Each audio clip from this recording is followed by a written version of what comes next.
Welcome, Dolores. Please sit down. You look terrific. Thank you. Absolutely terrific. The last time we were talking on this show, it was after the huge success of your first album, right? Yeah, that's right. Were you worried about the second one?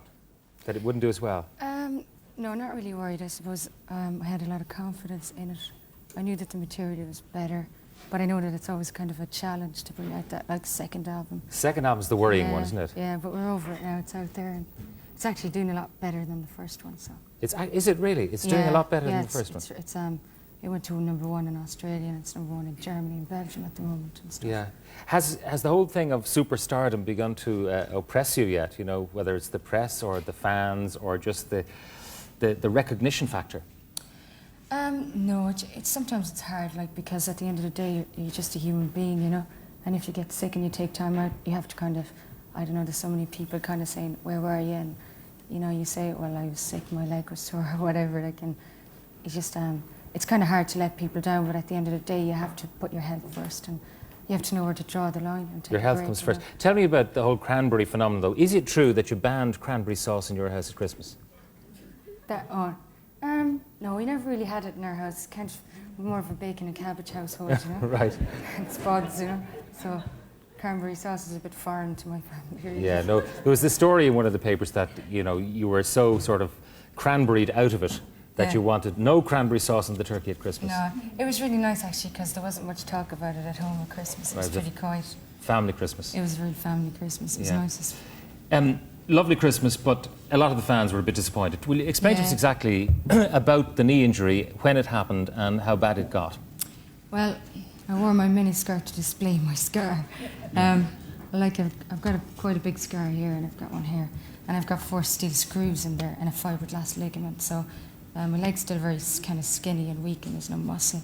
So sometimes it gets really sore because of the pressure on the joint, because I don't have the muscle to support it. So this was the cruciate ligament? Yeah, it's the now cruciate, everyone knows about the cruciate ligament because Niall Quinn, the Ireland goal scorer and Manchester City player, he had it. And it took him a good 9 months, I think, to recover with intensive physiotherapy, and Gaza had it as well. I've done no physio at all, because on tour it's just too hard, you know. Like, you're so busy with gigs and sound checks and stuff that I don't do physio, and then it just acted up over Christmas. It got really sore. And was there any particular thing that happened to it Well, I was in Disneyland and I kind of bumped it getting off a ride, so it was kind of sore. And I reckon just all the touring and jumping around, because, you know, you go on stage, and we were just out for about 6 months on tour, and all the jumping around on stage, and suddenly you stop, and it's like if you're going to the gym and you suddenly stop working out, and it got really sore. So when I came back to Ireland, I knew that I really couldn't perform that well, you know, without resting it and doing some physio. You'd have to actually sit on a stool on the stage, which is not your act, right? Yeah, and it would just be too sore. I wouldn't really be able to enjoy myself. And give it the best. When the decision was made, how tough was it to make that decision to pull the gigs? Oh, well, it's really hard to make the decision to pull any gigs, but I suppose you think that, you know, the people in Ireland would understand and accept the fact that you're sick. I think everybody here knew that I had the operation and stuff, and I mean, they're just postponed. They're rescheduled for June, like, so. Hopefully in June it'll be well worth waiting for, you know. Yeah.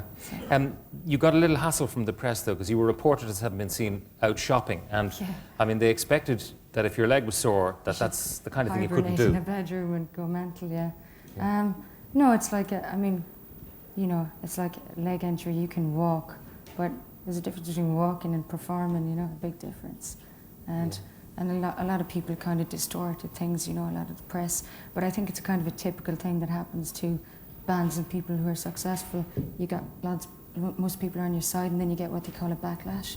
And that's what's happened to you now. I suppose we got a mild little one over Christmas, like, and I suppose that's just the way it is, you know. It's the ins and outs of the business, the entertainment business. And did they come to you at home? And knock on the doors? A couple of people arrived at the door and stuff, and I'd be like in my pyjamas after getting up, go away, you know, shoo, you know, and they'd be like, just. Because you're not a superstar at home. No, I'm a wife. I'm an Irish girl, you know. Yeah. Housewife. I was talking to you on the radio when you were getting married on the morning of your wedding, before you headed off. How's married life been treating you? It's great. It's really nice. I mean, well, I've been really busy on tour, so we haven't been like a married coupley, whoppily, like, kind of thing. We've been really busy.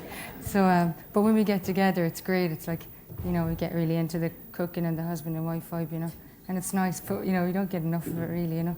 But, you know, it's kind of, I'm young and I might as well go with the career, you know, and keep aiming for higher and higher, you know, and until I'm happy with what I've achieved in my life. I'm wondering exactly what this husband and wife vibe is. I don't know. I think I've achieved it, like, but... It's like him making you breakfast in bed and, you know, taking your shoes off for you and I giving think you I've a foot achieved that massage already. and all Yeah, that. I've done all those kind of things. things. I don't get those on tour too much. I'm sure you don't. And what about a family? I know you're mad about kids. I love kids, yeah. Me? Not for a while, I suppose. It's kind of a big thing for a girl because you kind of get all, you know, and you have to go away. I mean, having this operation was enough for me, and I'm kind of scared of the idea of giving birth, so, you know. It's going to be a while. It'll be a while, yeah. But when you start, how many do you think you'll want to have? Oh, 9 or 10 of them. Loads of them. Trying to talk my husband into it, you know, telling him the more the merrier, you know. Yeah, the older ones will raise the young ones and that sort of thing. That's it, yeah. Big families. Does he come from a big family, Don? Yeah, he's got, I think just 6 or 7. So he knows the vibe. Yeah. The family life vibe. Yeah, he's into family too. Yeah. And where are you going to live, by the way? We were just granted our planning permission to build down in Kerry, so we're going to go ahead and build a home there, you know. And it gets easier the more we go back to, you know, the south, because people just get more relaxed about seeing you, you know. And I like, you know, I don't want to not be able to go shopping and push a trolley around in Quensworth and Duns and be normal. So I insist on going out and be normal, and sometimes people ask you for autographs and you just give it to them, and sometimes people just leave you alone, you know. But the more they see of you, the more relaxed they're going to be about it. Yeah, it's like that, you know. And what's your lifestyle on the road? I mean, you're now a huge band in terms of popularity. I mean, is it all sort of limo here, limo there? Book 40 hotel rooms every time you check into a town?